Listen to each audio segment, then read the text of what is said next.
Recently, I stepped out on my husband, and I loved it. It wasn't the first time either.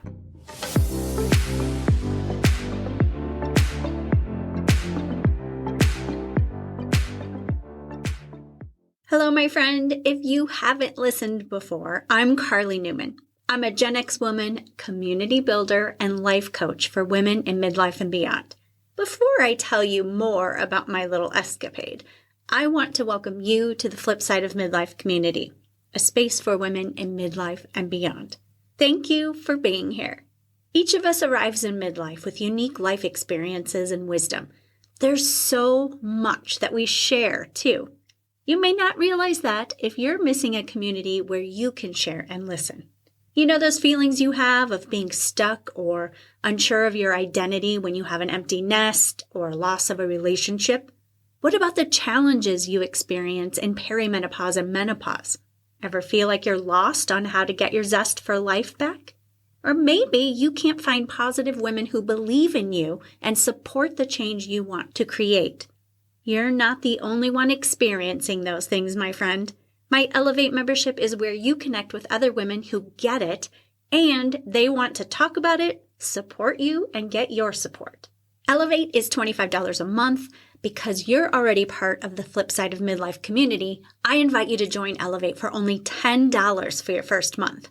Go to the link in the show notes and transcript to learn more about Elevate and get the promo code that saves you $15 on your first month of membership. Now, on to the rest of the episode.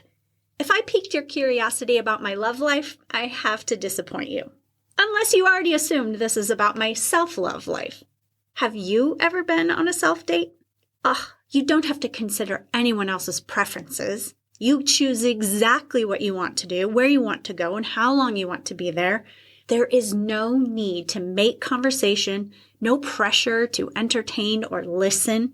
Your mind can blissfully wander the entire time. There's something extra special about a self-date, and it's one of my favorite ways to express self-love. Self-dates can be spontaneous, but my favorite is to plan one and put it on my calendar. I make reservations or appointments, figure out how I want to bookend them, and live with the happy vibes of anticipation leading up to my date. When you take yourself on a date, you show up for yourself in a really big way. If you've never taken yourself on a date before, I'm here to encourage you to step out of your self-love comfort zone and plan one this month. Here are 3 ideas to inspire you for your next self-date. An art and inspiration date is the first one. Visit a local museum, gallery, or botanical garden. Wander at your own pace, soak in the beauty, creativity, and inspiration that's around you. Take photos and bring a journal. Maybe you can find a quiet spot to sit and write about your experience in the midst of all of that beauty. Write about how your self-love is being expressed in that moment. A second kind of date you might want to go on is a live music or comedy date. Find a concert or a comedy show and enjoy being entertained. Why not get a meal at your favorite restaurant or one you want to try? Schedule a ride share so you don't have to think about where you're going, how to get there, where the one-way streets are, or parking once you arrive. Door-to-door service. It's an act of self-love, my friends. And a third kind of date is a treasure hunt date. I love these. Head to a flea market, antique shop, book fair, or art festival with no agenda other than to explore. Meander through, notice what speaks to you. It might be a book, a piece of jewelry, or a little treasure that helps you remember the day.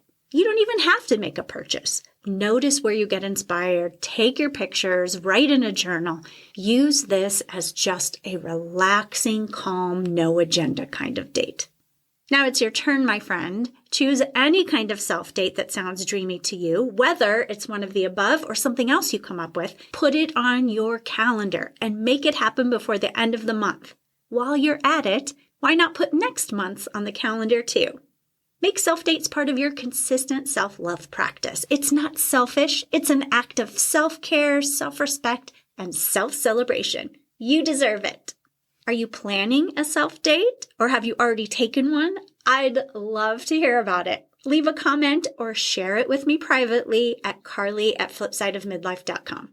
Thank you for listening today. As always, I'm here cheering you on as you travel through midlife and beyond. I'll be back next Wednesday with another episode of Flipside of Midlife. Until then, enjoy planning your self-date.